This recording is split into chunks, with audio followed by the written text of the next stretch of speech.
Andrew, thank you for being here today. Hi Jasper, good to be back again. So I guess firstly, could you introduce who you are and also tell us why you are the right man for the job at steering Awalé? Hi, my name's Andrew Chubb. I'm the CEO of Awalé Resources. Why am I the right man for the job? I've been involved with the project since the inception, and initially as the lead technical person on the projects, and took over as CEO in early 2023. And look, since I've taken over the reins, the company's really matured, and it's been a privilege to actually have the leadership of the company whilst the company has matured from, a $4 or $5 million market cap company to the $50 million market cap company that it is today. By the way, congrats. You released the Charger hole and the stock rose more than 20% on Wednesday this week, which is the largest intraday move, I think, since a hole 83, the sort of first Charger. Yeah, so it's nice to be back on those big moves again. We've had a bit of a glass ceiling for quite some time now, but hopefully we've broken through that, which is really nice. So let's start with Fortuna mining. We'll talk soon about Charger, quite a lot about Charger, but let's start with Fortuna mining. So Fortuna, they invested $6 million USD, so above give or take 8.2 or 8.3 million Canadian. Correct. Which brings your cash balance to 16 million. And they also invested a premium at the time at a point $55 per share. So, and no warrants and no finder's fee. Why did they invest and why the timing? Look, they've been looking for quite some time. So, they did an initial site visit with their West African technical team in, I think it was late October or early November last year. And then I met their CEO for the first time at the Cape Town conference back in February. And, that initiated some initial discussions and their interest in Awalé. And then actually they did a second site visit and started doing their due diligence and then did a second site visit where they really came in with the whole team. So Jorge, the CEO, the CFO, the COO, West Africa, the VP exploration for, they all came to site. And I think that was a really key thing for them because they got to see how Awalé operates as a company. And, the level that we operate at, the systematic approach that we have to exploration and, that extra percent that we put in to make the discoveries that we have made. And the fact that we've actually done it on quite a frugal budget as well. So that really gave them confidence in Awalé as a team as well on the ground. And so then that discussion really turned into the fact that we didn't want another project level investment and we were very interested in an equity investment. And effectively, I think Fortuna have made an exception to their usual modus for coming in on new projects, which is a preference at project level. So we have now got, they chose to come in with an equity investment, which is really good for us. And I think they'll be a fantastic partner for us moving forward on the 100% ground. So, and effectively that's what this investment is for us to really spread our wings and push hard to make new discoveries on the 100% ground. And I think there's recognition from their team of that potential, which is something that I've been talking about for a long time, is that, we have been restricted to that sort of Newmont joint venture area because of that's been the granted permits. We've got other permits granted now, and we have shown that we're on a large system with the multiple discoveries we have made on the joint venture group. Fortuna, I mean, they have shown both. They have the ambassador in Senegal, they have Seguela in Cote d'Ivoire, so all in West Africa, that they just need to see potential for 1.5 to 2 million ounces at a decent grade, give 1.5 to 3 grams per ton to develop a mining project. And you probably most likely have that already. So what, on your joint venture ground, what is Fortuna's plan for their shareholding? And what are they looking for? Well, that's what I mean. They're looking for us to really make discoveries on the 100% ground. That's what they're looking for. And so they do have a producing mine in Côte d'Ivoire, as you just mentioned, at Séguéla. They would like to expand their presence in Côte d'Ivoire. They've got other joint ventures operating in Côte d'Ivoire as well. But in effect, the discussions with them is that they are looking to be supportive of us and keep that 15% holding. And I guess an added bonus for them it would be, if we don't have in near term that tier one asset that Newmont would like to have in Côte d'Ivoire. And we become into a position where we need to buy that project back or take that project back. I think they look at that as a sort of added bonus as well, and they're ready to support Awalé in bringing that joint venture project back into the fold as an Awalé project rather than an Awalé Newmont earn-in project. And how hands-on do you expect Fortuna to be going forward? Look, in effect, it's a very similar arrangement to what we have with Newmont in that we will discuss budgets and strategy with them for the 100% properties. We've formed a technical committee which consists of myself and Andrew Smith from our side, our VP Exploration, and then their VP Exploration, Paul Whedon, and their West Africa Exploration Manager, Pat Manoog. So, we will have an annual sort of strat meeting and then quarterly tech updates. And effectively, Awalé will manage and implement and plan all the exploration programs. And I think they've got they've got that in-country connection now because they have recently developed a mine in Côte d'Ivoire. So I think all those things will just complement our networks within Côte d'Ivoire, as well as our, as I've always said, our technical team is really strong. And I think that really both teams just complement each other really well. What has been Newmont's reaction? I guess they are the second largest shareholder now, as they didn't participate. Yeah, that's right. I mean, look, I don't think they're surprised. I think they understand. We have open communication with Newmont. Like it's not like we hide anything from them or anything like that. So, as Awalé became more successful, there has been continuous interest from other producing companies, from mid-tier to major-sized companies, and we've always been open with them that there are people looking and interested in what's happening in the Odieni district. And they're totally aware that we conducted site visits with multiple companies. Like Fortuna weren't the only group that actually came to site, and that we decide, you sign non-disclosure agreements before you let anyone in the door. So Newmont I made Newmont completely aware of who we'd signed NDAs with. So I don't think they were surprised at all.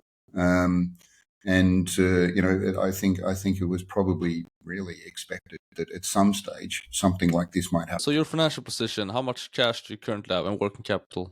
So yeah, we've got just under 16 million in treasury now. That's Canadian dollars, and the way I view that is it's 2 years of runway for us to really hit the ground hard with exploration, as I mentioned before. So we're flying Aeromag as we speak. So that survey started this week. We've already started drilling on the Cienso permit on the eastern side, and we'll be working. We've collected all the stream sediment data, so we've done some regional geochemistry on those 2 new granted permits. And so over the wet season, we'll be able to start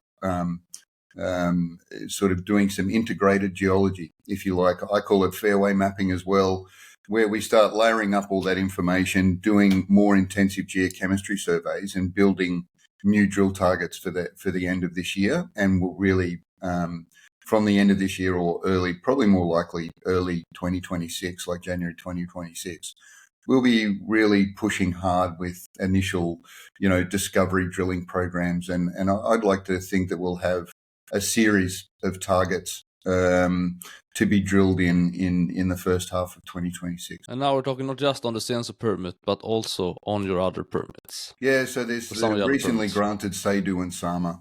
So Seydou and Sama, I mean, it's a couple of months now since they've been granted, but as I said, they're greenfields permits. Like, no one's ever drilled or done anything on those properties, actually. And so, we really need to build it from the ground up. But we're not afraid of that, because that's effectively what we did on the OD&E permits anyway.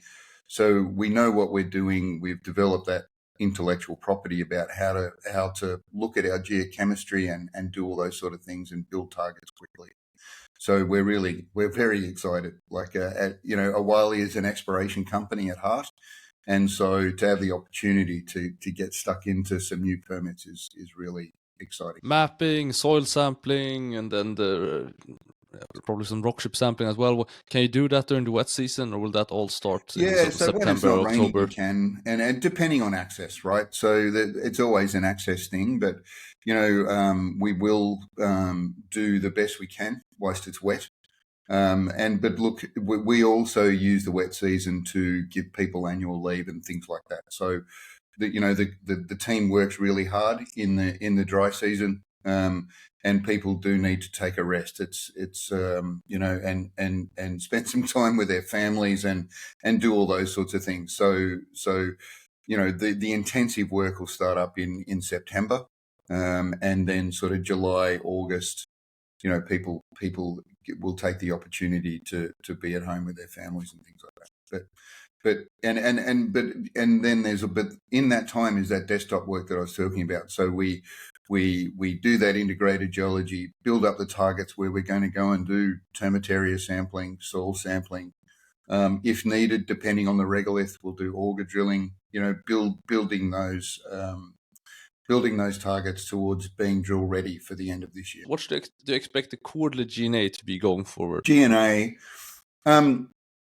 so that's a funny one for us, because we get a management fee from Newmont. So we do have a large team, and so our actual G&A is still only going to be a bit over $1 million Canadian dollars per annum once you take back that management fee from Newmont.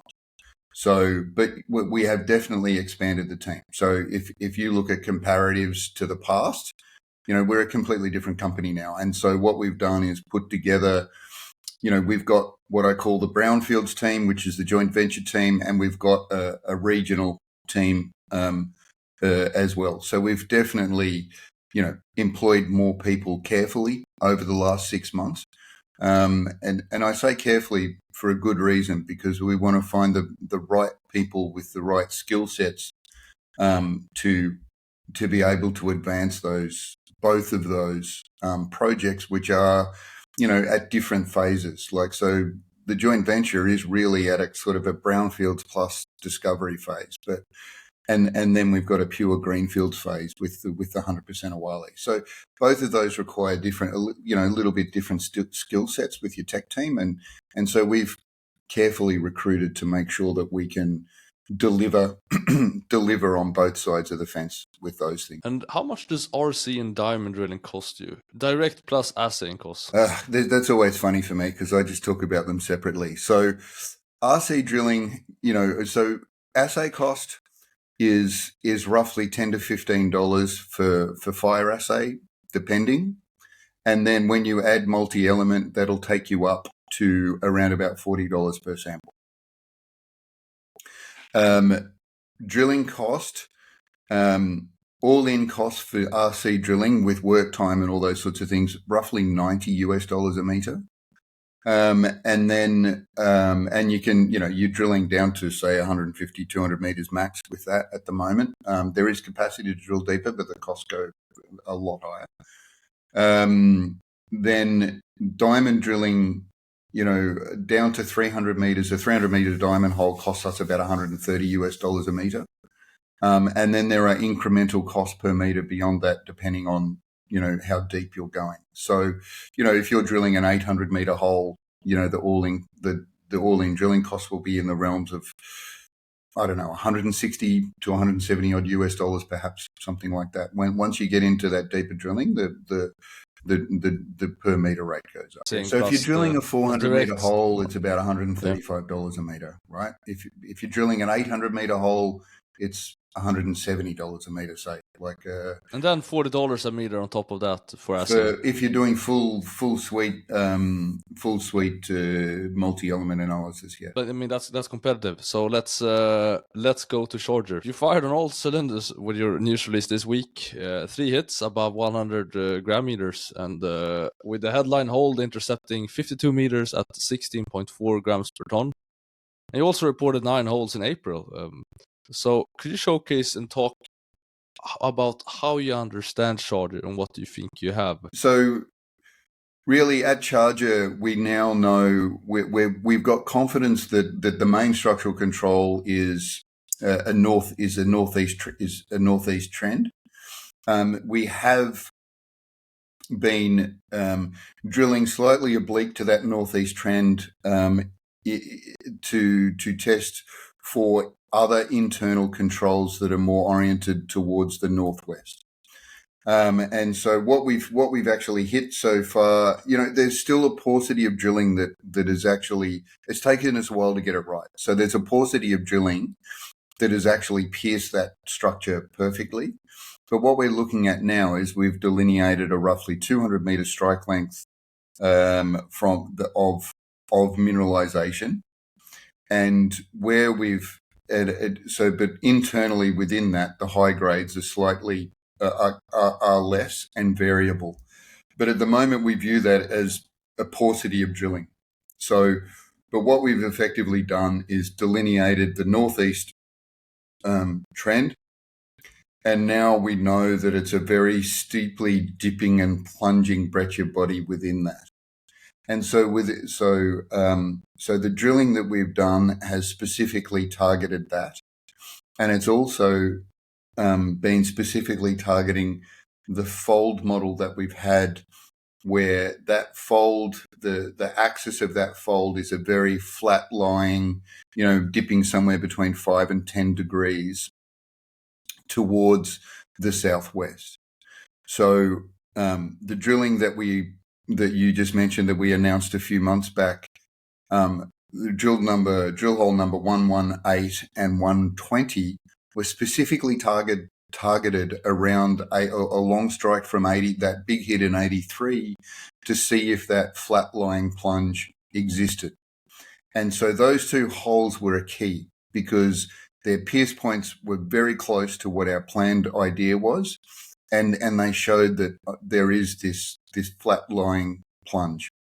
And then so these step back holes that we've just announced were testing for the same thing, 80 meters, 70 to 80 meters below that drill hole, those intercepts in drill holes, sort of 83, 100, 120, and 118.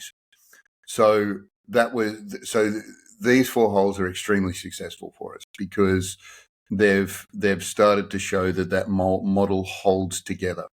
And so the way we look at it is that there is these flat lying chutes within a steeply dipping and plunging structure or breccia body. And those flat lying chutes are where the breccia fattens out to those plus 30 meter widths of extremely nice grade. It doesn't mean that there's nothing in between. There is still mineralization in between, just that the true width in between is a little bit less. But so it, all of that in the end, in an underground mining situation, would get mined. And so the holes that we've got planned now, look, we got a limited budget from Newmont to drill some deeper holes. And there was an appetite to try and test the system at depth again as well, which is there is 1 hole at 600 meters vertical. In an ideal world with a bigger budget, we would what we do is level drill, which is in effect what you're in the last release. We've got 4 holes drilled at pretty much 1 RL, right? And the idea is that you're trying to test the extents of that system at one level with multiple holes. So stepping down the distance that we've stepped down, which is sort of another 100 to 150 meters, and there's only 2 holes, I would, in an ideal world, we'd have a bigger budget and drill more holes on that level, and then think about where you're going to drill on the deeper hole. But I guess Newmont's got an appetite to see what the geology looks like at depth. And, we're an exploration company at heart, so we're prepared to take risk as well. And so we have that one deeper hole planned down to 600 meters vertical. So we are taking a risk in that there are only going to be 2 holes above that help us decide exactly where to collar that hole at depth. And when you're starting to drill deeper holes, you need to be very, very careful about how you plan it, because holes don't just drill in a dead straight line. So we look at how the holes have deviated over time, like within that project area, and we plan it out. It's like, so we're trying to hit in effect, you're trying to hit one of those big garbage bins, a couple of meters by a couple of meters by a couple of meters, 600 meters below surface. So you need to plan it to get your pierce bore rate. So you need to carefully plan these things out as well. It's not just like, we'll collar it here and we're going to hit something which is effectively nearly 800 meters away down hole. You need to carefully monitor these things. And so, look, we're excited about those holes, and I hope they're successful. I truly do. I think, it's exciting stuff. So you drilled these holes, these 4 holes were roughly 70 to 80 meters down from hole 83 and a few other holes there. Yeah. And is it through the fold model that you can know that the through thickness in between that is lower, or I guess? Yeah, so we do still believe it's that fold model that's actually controlling that broader or that thicker mineralization. We don't have a full handle on how regular those folds are. The thoughts are that they might be a bit irregular, but yeah. So that was the idea, that we just step back that 70, 80 meters, thinking that would be another sort of fold hinge, and there might be, but really these holes, we're just testing where the 3 holes that they're drilling now is they're system holes, trying to find out where the system is. But like I said, we would have, in an ideal world, we'd have a bigger budget and actually do more holes on more than 2 holes on that 400 VD level, just to make sure that we know where we are. And that's something that we, as a company, we talk about a lot, is know where you are. And so that for us, it is a risk, not having more holes on that level before you step back another 200 meters, which is a long way in these terms, to drill that deeper hole. But we'll do the best we can with the budget that we have. And do you think there could be 1 or 2 fold hinges in between? So between the 400 right. RL and the 250. I think based on the data that we've got now, it is kind of 70, 80 meters between each of those hinges.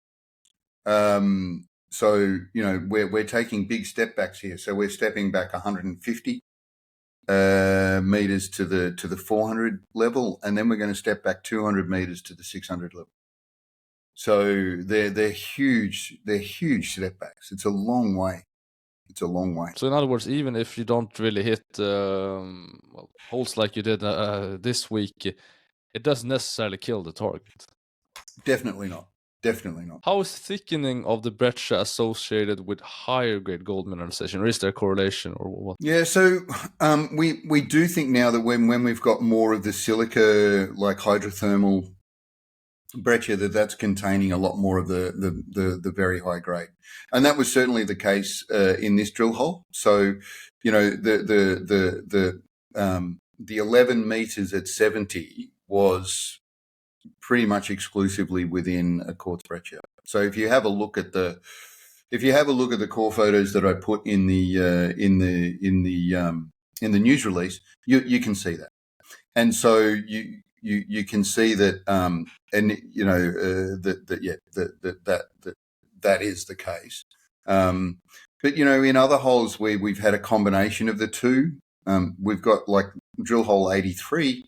There was quartz within it, but there was a lot of the green actinolite breccia in there as well, and we got some really high grades there. But this particular hole is the highest internal grades that we've had yet. That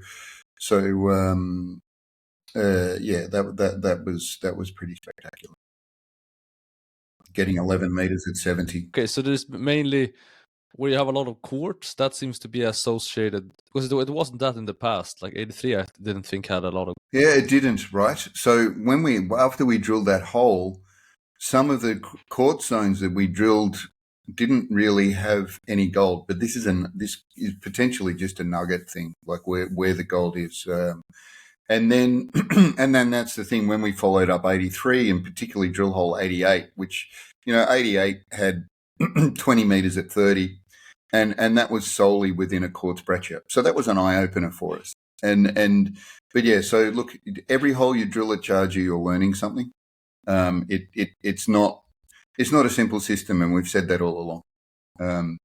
But yeah, which makes it more fun from a geo perspective. That's for sure. And what indications do you have that the target breccia extends to say 400 and even 600 meters? I mean, can you see it in the geophysics, or what's? Yeah. So look, we know that when you 3D model the mag, there is you can see a demag zone, but it as you go deeper, it just blows out wider, because it's kind of a data density, and really all you're doing is doing an inversion of a survey that you're taking at surface. But so we know that there's a demag zone that just keeps going down. So that's one thing, and the more drill data that we get, we think there might be some features within IP that we can still keep seeing. So we're actually going to do what's called a 3D IP survey, which in theory should give us a better handle on. It should give us a better inversion than the 2D IP that we've been doing. So that will be interesting as well. So that's actually happening as we speak too. But yeah, we'll see what that pulls up. But usually in these structural systems, the structures go to depth. So the blue sky at this is still. We do think that there is an intrusion at depth. We don't really know how deep it is. We've got an idea that it might be down around that 600, below that 600 meter RL, like it's below there, but we don't actually know what happens if that intrusion is actually feeding the charge of breccia. We don't actually know what that's going to look like once we drill into it. And I'm not expecting the 600 meter hole to drill into it, but as we go deeper, we might start to drill into that. And who knows we don't know what happens when you're getting closer to that, potentially one of the fluid sources. Let's first see what the 600 meter hole brings. Yeah, we'll look at that first. That's for sure. And so, do you have any expectation, or could you give us any color on the geometry of Charger based on what you know now? Look, at the moment we're looking at something that's between 100 and 200 meters strike length. And depending on where you are, I think it probably gets wider and thinner along strike as well. But it's a panel. And so it's a panel that's striking northeast. And those folds within that panel give you broader widths in those fold hinges. And then, like I said, so then it comes in, and then it comes out, and then it comes in.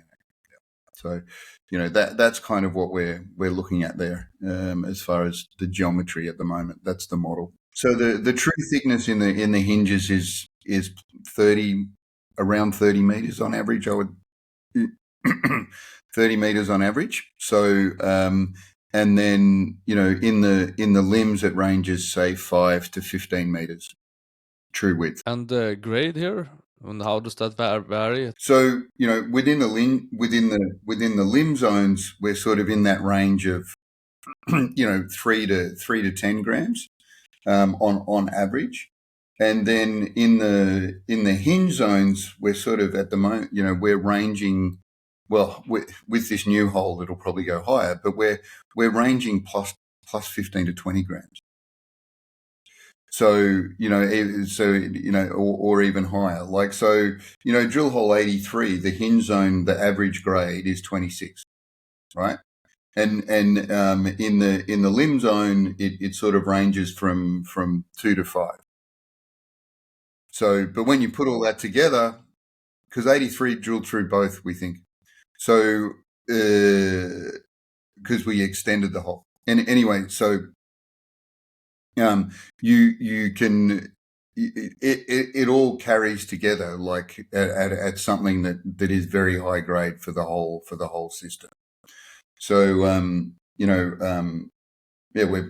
we're pretty happy with the way that looks between the hinges and limbs. We don't, even though the hinges are thinner and slightly lower grade, like overall, it's still going to come together really quite nicely, I think. And so the limb zones, is that just the purple zones on that long section you have, or is that Okay, the hinge zones? Sorry, not limb so zones. the purples are the hinges.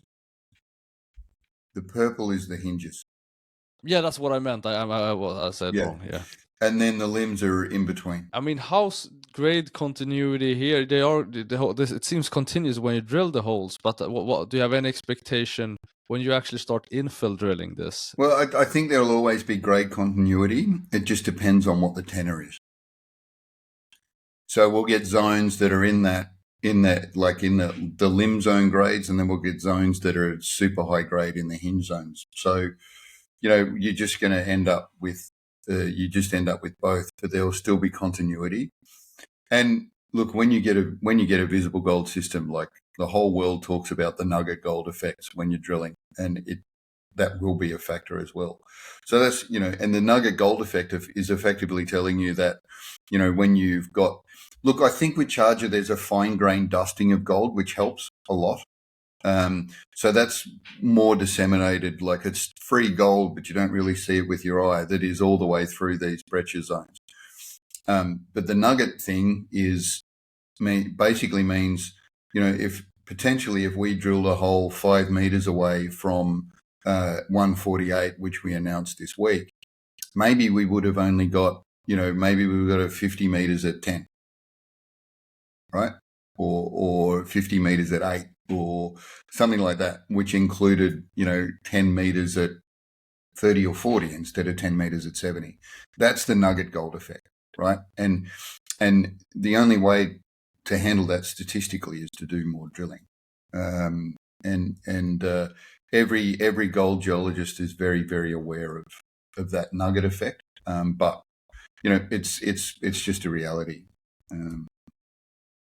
And that's why when you do resource estimates, there are high cuts, and you look at things statistically and all those sorts of things get done. And one final question, or not one final question, but if you talk the high grade gold zone here, or if you talk Charger, what do you think? I mean, if your thesis proves out, do you have any expectation or hope on the size of the price? The size. So look, at the moment, down to that sort of 500 meter level, we've got an exploration target of 500,000 ounces at high grade.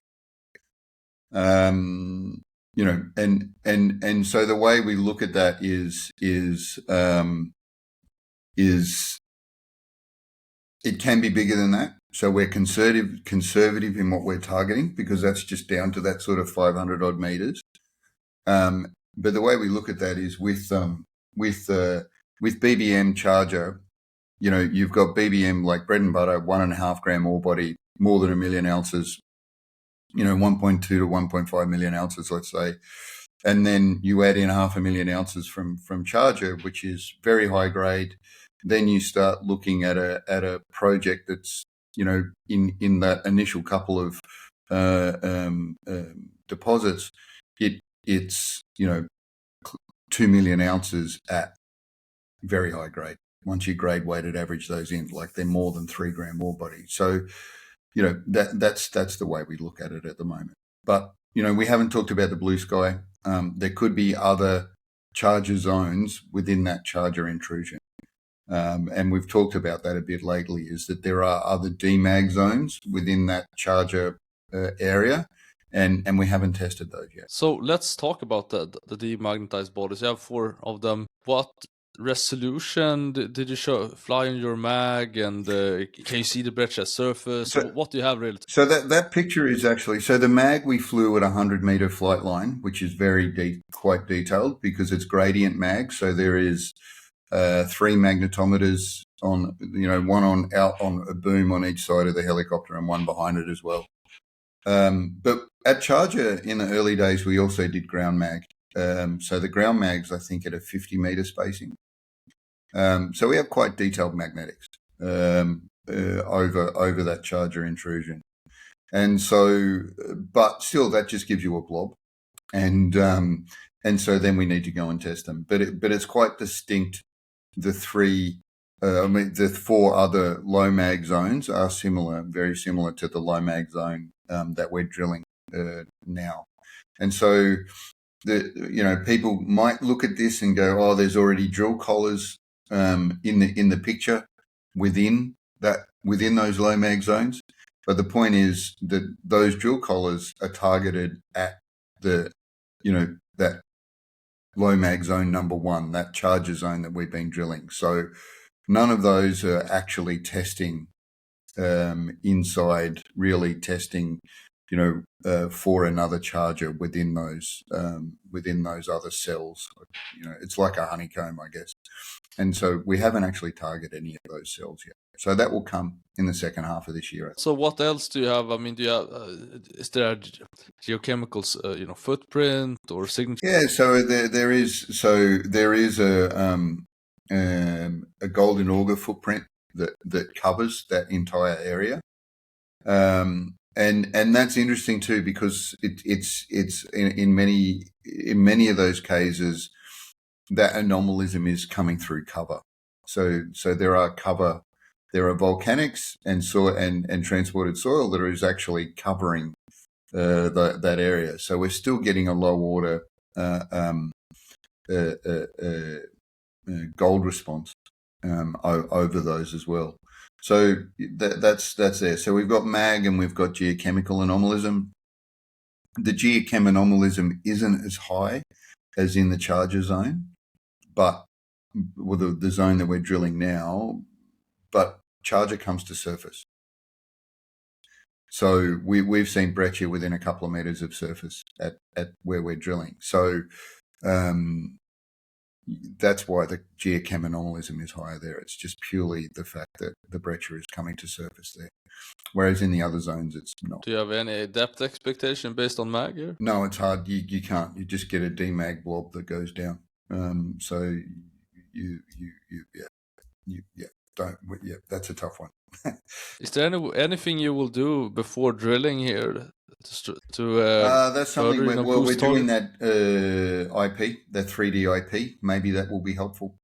And it's something that we're discussing internally now, is what is the best way to sort of be exploring for within those other demag targets. Will you drill them this fall, or when do you think they are due for testing? Well, at some stage, I think they'll come in. It should come into the budget in the second half of this year.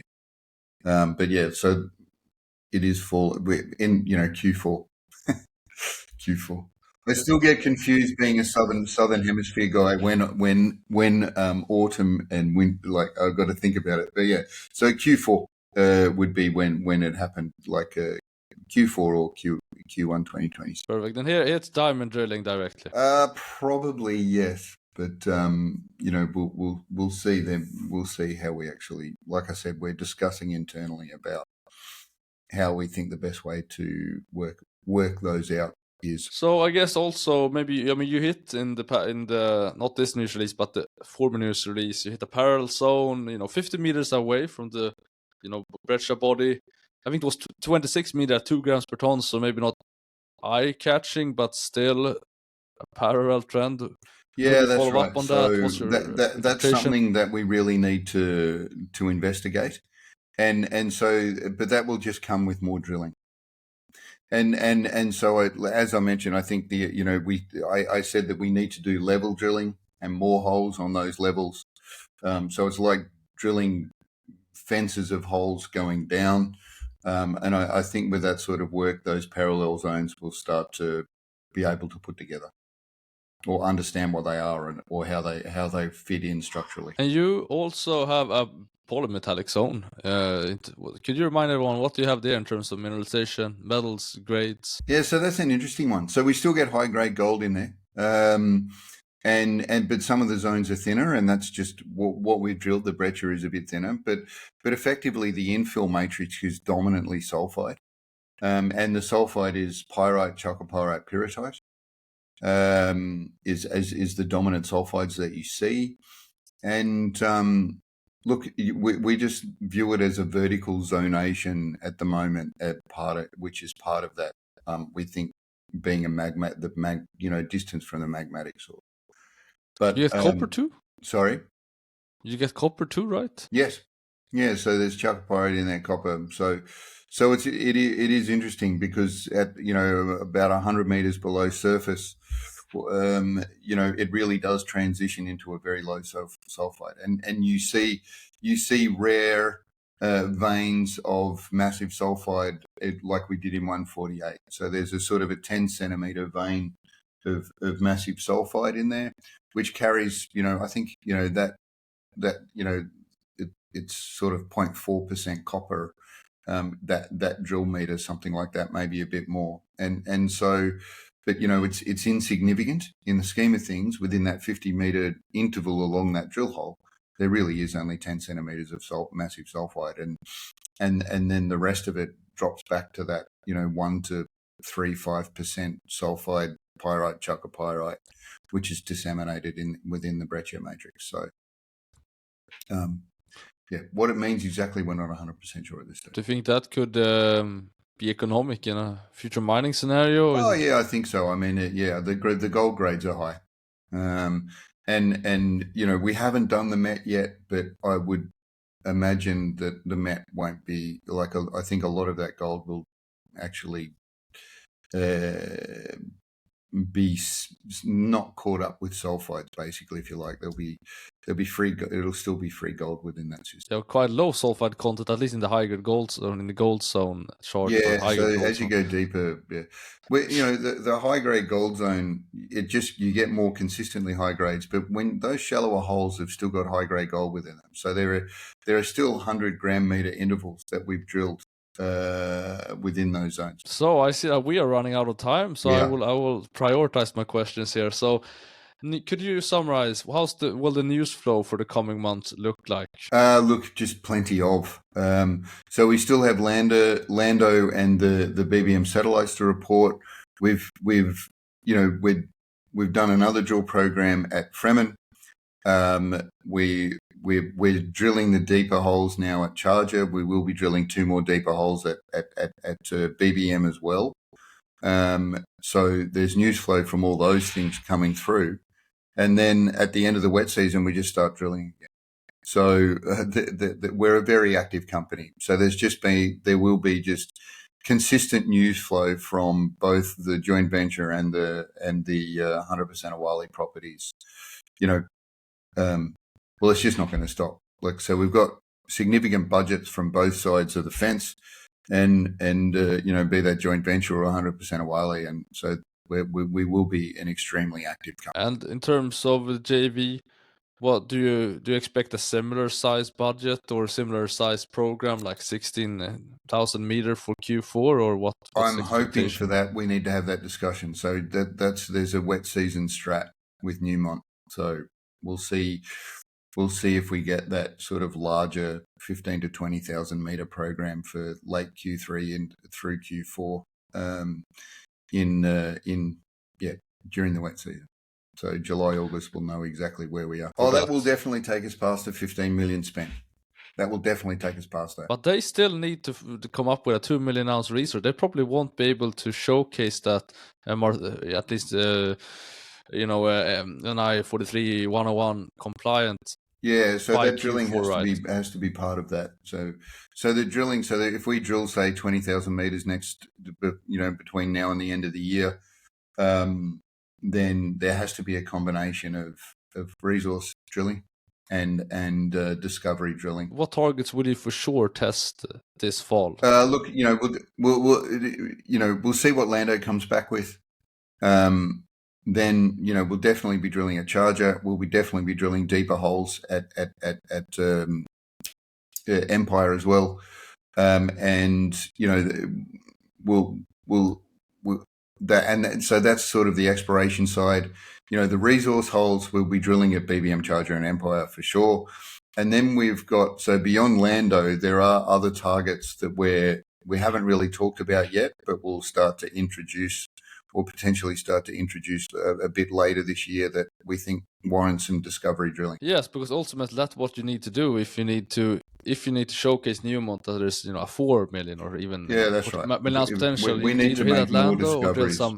We need to make more discoveries to create that 5 million ounce Newmont scale play. So there will be discovery or more exploratory drilling besides charger DMAG zones. Yeah, so that's right. So that's discovery drilling as well. Yes. You're drilling holes to see if you can make a discovery. So so that's where that is. So where do you envision Awalé resource at the end of next year? Well, that's interesting. On all sides, I'm very sort of bullish or positive about where Awalé can be, because if Newmont stays in, I think people will start to realize, well, Newmont's still in. We're on a path to tier 1. If Newmont backs out, we're in a good standing with Fortuna, and we're sitting on a mid-tier scale project. And then the added big bonus to that is, well, we've potentially made discoveries on 100% ground. So, out of all three of those scenarios, there are only positive outcomes. There are no negative outcomes out of those three scenarios. So, hopefully, one or a combination of those is what's going to come into fruition over the next 12 months. And we'll just be in an even better position then than we are now.